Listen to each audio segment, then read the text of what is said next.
If you're an older man and you masturbate, I need to ask you something. Have you ever wondered if it's truly healthy after the age of 50 or 60, or perhaps you've worried in private that you might be causing some kind of invisible harm? If so, you are far from alone. This is a topic surrounded by confusion, outdated myths, and a distinct lack of clear, reliable information. This is one of the most common yet unspoken concerns for men in their mature years. And after looking at the available data, it's easy to see why there's so much uncertainty. Studies show that while a majority of men over 60 continue to practice self-pleasure, many are doing so in the dark, unsure of the real effects on their hormones, their prostate, or even their performance with a partner. The biggest mistake men make is thinking that masturbation somehow becomes dangerous or unhealthy as they age. This couldn't be further from the truth. That's why today we're going to have an honest, science-based conversation.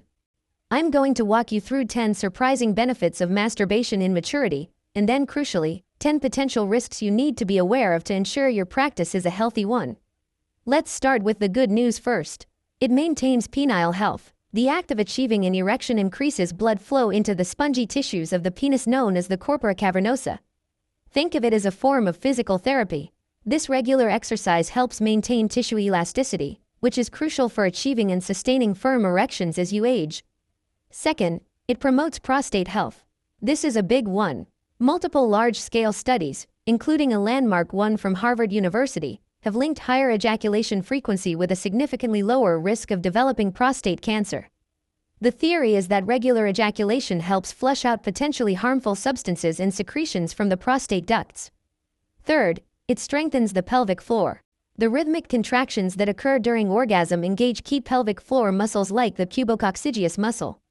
A strong pelvic floor is vital for erectile function, ejaculatory control, and preventing urinary incontinence, a common issue for aging men. Fourth, it reduces the stress hormone cortisol. In our high-stress world, this is an incredible built-in benefit. Research has shown that orgasm leads to a significant drop in cortisol levels. Lower cortisol helps regulate blood pressure and reduce anxiety, making it a natural tool for cardiovascular and mental well-being. Fifth, it releases a cocktail of feel-good neurochemicals. Orgasm floods the brain with dopamine, the motivation and pleasure molecule, and oxytocin, often called the bonding hormone. This natural mood booster provides a sense of well-being and emotional connection, which is invaluable for mental health. Sixth, it aids in the self-detection of physical issues.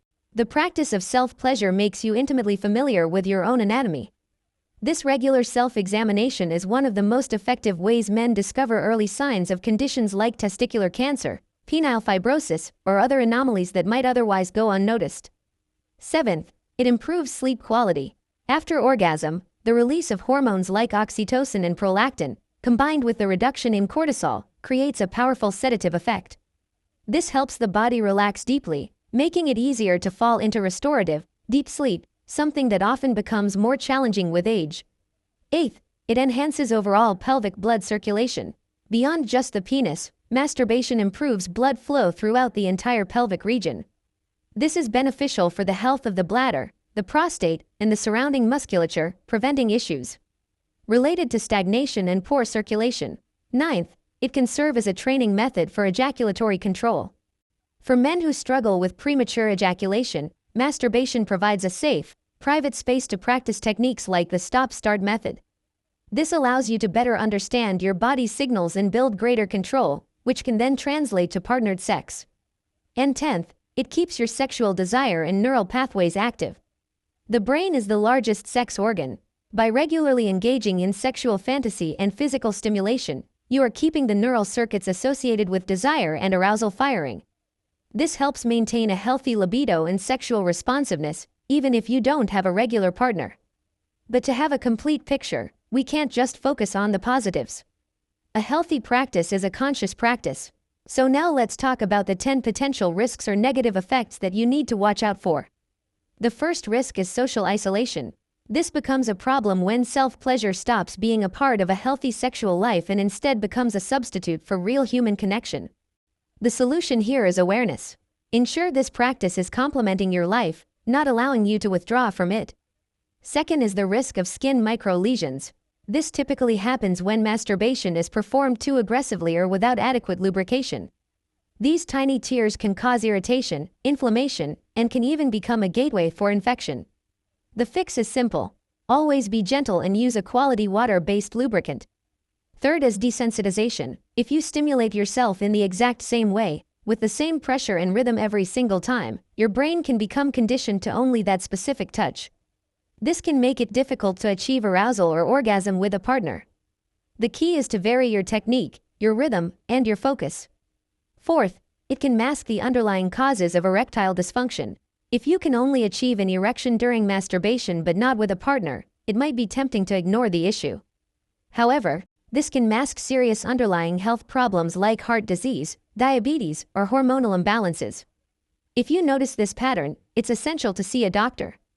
Fifth risk is nerve compression from poor posture.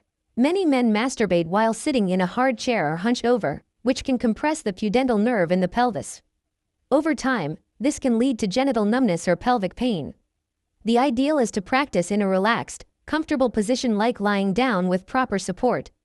Sixth, it can become an unhealthy emotional escape mechanism. Using masturbation as your only tool to cope with stress, boredom, or frustration can create a behavioral dependency.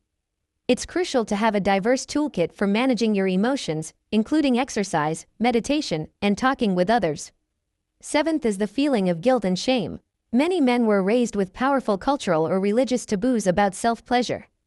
If these feelings persist and cause you distress, it can be incredibly beneficial to speak with a sex-positive therapist or counselor to help reframe this natural practice in a healthier light. Eighth is pelvic congestion. While infrequent ejaculation is a risk factor for prostate issues, excessively frequent ejaculation, multiple times a day over a long period, can sometimes lead to a feeling of heaviness or aching in the testicles and pelvic area. The solution is moderation. Listen to your body's signals. Ninth is a potential impact on semen quality. This is only a concern if you and a partner are actively trying to conceive. While it doesn't harm your long-term fertility, ejaculating daily can temporarily reduce sperm concentration. 4. Optimal quality. Studies suggest an abstinence period of 2 to 5 days is best. And 10th, a disconnection from reality, often linked to pornography. If masturbation becomes heavily reliant on extreme or unrealistic pornography, it can skew your expectations and make it difficult to connect with a real-life partner.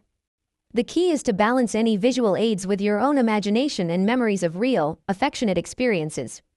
So as you can see, masturbation after 60 isn't simply good or bad.